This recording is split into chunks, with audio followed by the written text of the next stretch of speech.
আয় আয় আর যতক পাইল দুঃখ হানি পালোয়ান, সেসব দুঃখের কথা করিব বয়ান। আজ থেকে 40-45 বছর আগে আমাদের গ্রামে প্রতিপাঠ হতো, তখন আমি প্রতিপাঠের আসরে আমি বসে প্রতিপাঠ শুনেছি। এই সুরটা আমার মাথার মধ্যে তখন থেকেই ভালো লাগা তৈরি ছিল এবং সুরটাকে আমি তখন থেকে ধরে রেখেছিলাম। তো আজকে যে এই গ্রামের এই উঠোনে ডাক্তার আতিকের এবং আমাদের বিপ্লব আচার্যের আয়োজনে আজকে যে প্রতিপাঠটা হলো এই গ্রামের উঠোনে, এটা আমাকে যখন বলা হলো যে প্রতিপাঠ একটু করা দরকার, করতে হবে, তো তখন আমার মধ্যে ওই সুরটা ছিল।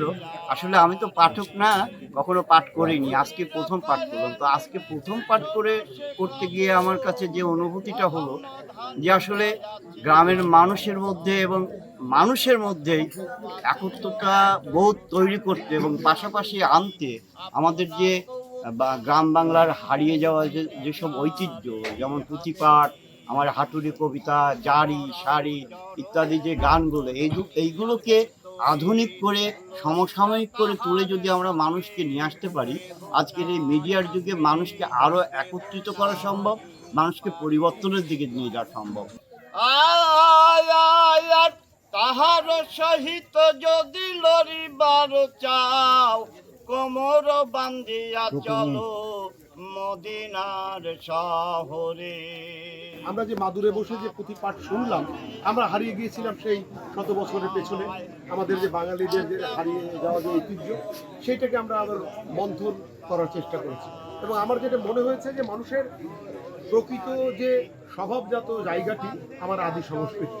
আমি যখন স্কুলে পড়তাম তো আমার বাড়িতে মানে পত্রিকাতে এরকম প্রতিবার শুনছি।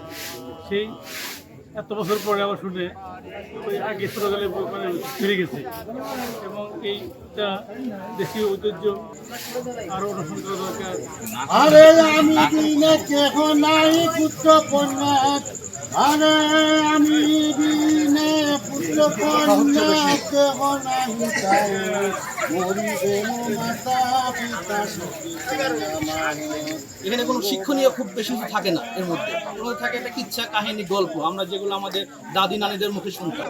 এই গল্পগুলো নিয়েই আমাদের এই পুঁথিগুলো লেখা এবং এটা শুরু করে পড়া হয়। এবং এখানে মূল উদ্দেশ্যটা যেটা, সেটা হলো এই যে সমাজের মানুষ, আমরা যারা সমাজবাসী এবং তারা আমরা একে অপরের সাথে একটা সঙ্গবদ্ধ। যেমন দেখেন আজকে এই অনুষ্ঠান উপলক্ষে পুরো গ্রামের লোক একটা আলাদা একটা আমেজে ফিরে আসছে এবং তারা সবাই তাদের বিদ্বেষ, তাদের হলো শত্রুতা ভুলে এসে একই পার্টিতে বসে তারা আজকে এই অনুষ্ঠানটাতে করছে। এবং এখানে দেখেন কোনো রাজকীয়তা নাই, কোনো আধুনিকতা নাই এবং এই খুবই সিম্পলভাবে এটা আমরা করছি। এবং এটাকে এই আধুনিক যুগে এসে এই সিম্পল টাকার উদ্দেশ্যই একটা যে আমরা ফিরে যেতে চেয়েছি সেই সময়টায় এবং সেই এটা অনুভব করার চেষ্টা করছি সেই সময়টা কেমন ছিল।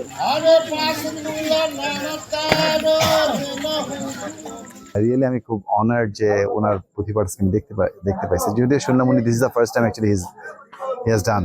সো যাই হোক, তারপরেও মানে it was really good, very nice. 30-35 বছর আগে আমি তখন হলো ছোটই আর কি, তখন ওই মুরব্বীরা সব খানকায় বা যে খরার বছরে কাঁঠাল বাগানে এগুলি নিয়ে হয়তো করতো, মানুষ বসে শুনতো। তখন তিনি আমি হলো এই শিক্ষাটা নিই, বর্তমান নাই কই, যার কারণে আমি বহু কিতাবই পড়েছি।